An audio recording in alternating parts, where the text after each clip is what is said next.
بسم الله الرحمن الرحيم الحمد لله رب العالمين والصلاة والسلام على أشرف المرسلين سيدنا وحبيبنا مولانا محمد وعلى آله وصحبه وسلم. Comoriennes, mes chers compatriotes, je m'adresse à vous aujourd'hui alors qu'une seconde vague du Covid-19 frappe tout le monde entier, y compris notre pays, et surtout après la confirmation que le virus en circulation dans notre pays est le variant qui sévit en Afrique du Sud. Ce variant qui se révèle tout aussi virulent que le premier a la particularité de se propager rapidement et d'affecter toutes les couches de la population. Ainsi, notre pays, qui jusqu'à-là avait su circonscrire la menace du Covid, connaît ainsi une progression exponentielle de cette pandémie. Cette deuxième vague, qui a d'abord débuté dans l'île de Mouéli, a commencé au moment où, au vu des résultats obtenus, grâce aux mesures de protection anticipées que nous avions prises au tout début de la pandémie dans le monde, nous venions d'annoncer de nouvelles mesures d'allègement des restrictions sur les activités socio-économiques, culturelles, économiques et sportives. Or, malgré la mobilisation des départements concernés pour apporter l'appui et l'assistance nécessaires aux structures en place et en dépit de tous les efforts déployés, le virus se répand dans toutes nos îles. Ainsi, à la date du samedi dernier, le ministère de la Santé a enregistré 67 décès en un mois causés par cette deuxième vague, alors que la première vague, nous avons enregistré 7 morts en l'espace d'un an. Au total, l'Union des Comores comptabilise 2260 cas de Covid, dont 147 cas importés et 1315 guéris sur les 3 îles. Les nouveaux cas actifs sont au nombre de 875, dont 537 en Gazidja, 309 en Zouani et 29 à Mouéli.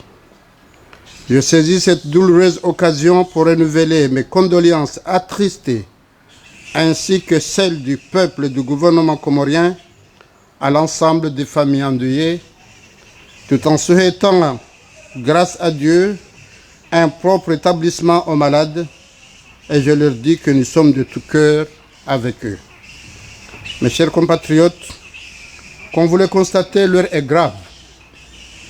Je sais que les contraintes qui s'imposent dans le cas de forte contagiosité que nous connaissons seront difficiles, surtout au moment où notre pays, comme l'ensemble des pays du monde, peine à se relever du fait du marasme économique engendré par la première vague de la pandémie. Toutefois, nous devons agir et vite si nous voulons éviter une catastrophe difficilement contrôlable dans notre pays.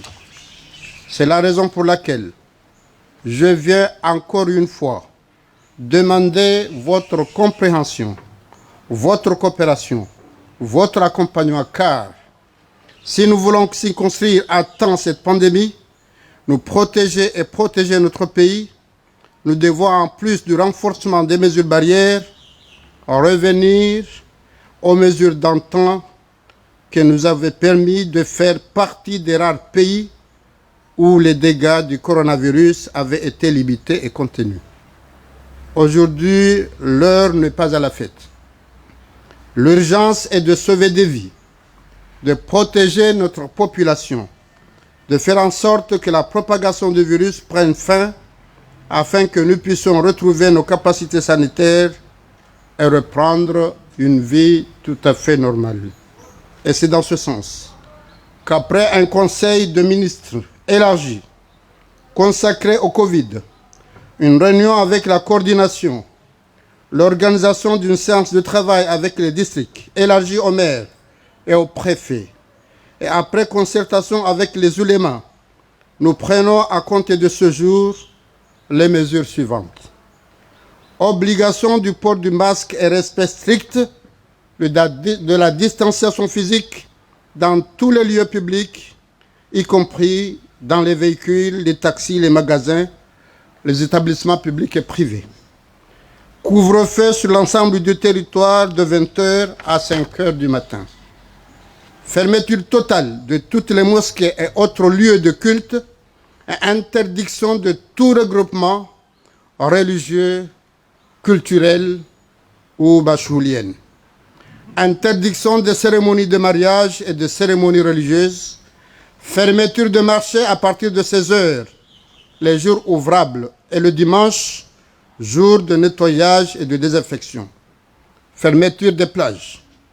Les écoles, les collèges et les universités, certes restent pour le moment ouverts, mais étroitement surveillés et suivis au quotidien par nos scientifiques qui, en collaboration avec les responsables des établissements, aviseront des mesures à prendre en cas de nécessité.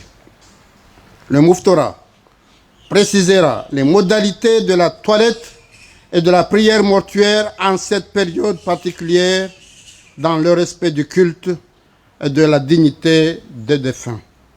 Je salue et je remercie les communautés dans les 3 îles qui ont déjà anticipé sur ces mesures et pour lesquelles le gouvernement a pris toutes les dispositions pour les accompagner dans le respect strict de ces mesures locales. Mes chers compatriotes, je mesure les difficultés que nous allons tous rencontrer du fait de ces mesures, mais nous n'avons pas d'autre choix. C'est la seule façon de nous en sortir car la santé est la priorité absolue et passe avant toute autre considération. Le gouvernement fera tout ce qui est en son pouvoir pour accompagner tous les secteurs socio-économiques qui seront affectés économiquement et financièrement par ces nouvelles mesures, comme il l'a fait lors de la première vague, afin de limiter autant que faire se peut leur impact négatif sur notre économie et la vie quotidienne de notre population. Cette deuxième vague s'est propagée rapidement en raison du relâchement des mesures barrières et du scepticisme ambiant quant à la réalité de cette maladie.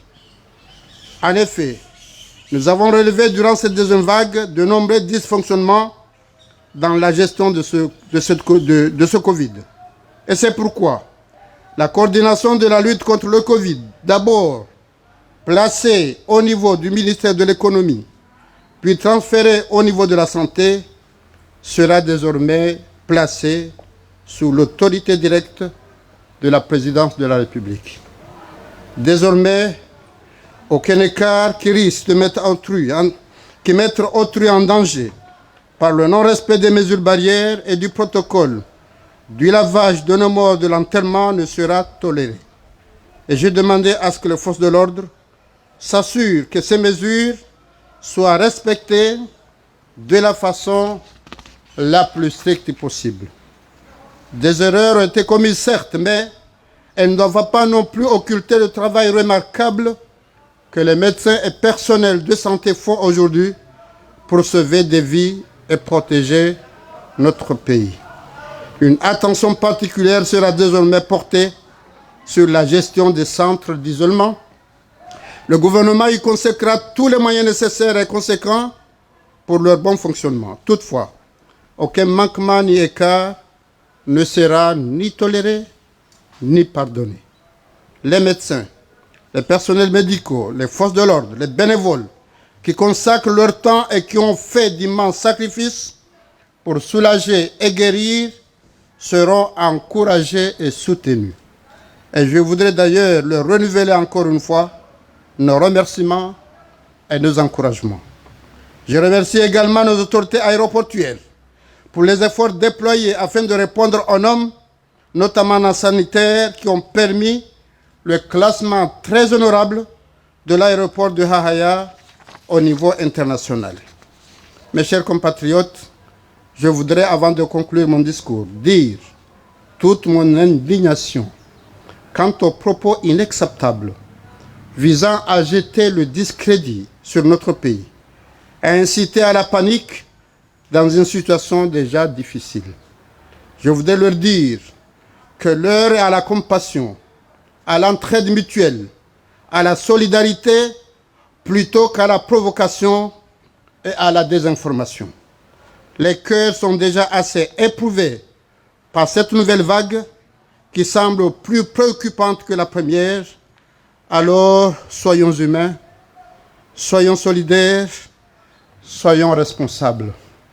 Mes chers compatriotes, protégez-nous, respectons les mesures barrières, n'hésitons pas de nous faire détecter en cas de symptômes.